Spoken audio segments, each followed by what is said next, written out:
Efa nametraka fitorina eny amin'ny police judiciaire Mangarivotra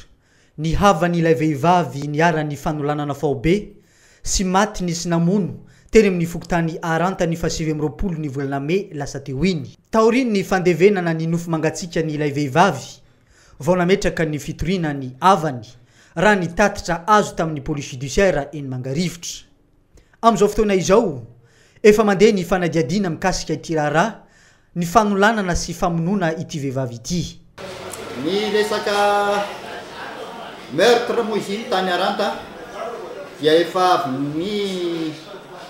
nandevina le fianakaviana satria zay nandrasana dia amin'izao tsika miteny zao zany efa tonga le fianakaviana nitory dia eo ampanaovana ny fanadiadina zay tsy ambara telo aloha hatreto dia efa eo ampanaovana fanadiadina fa somary betsaka zany ny zavatra somary manahirakirana ihany ao anatin'izy io ka dia eo mbola ampanaovana fanadiadina zay araka ny teneniko teo fa dia hitanareo ihany ny suitiny. Araka ny tatitra azo tamin'ny police judiciaire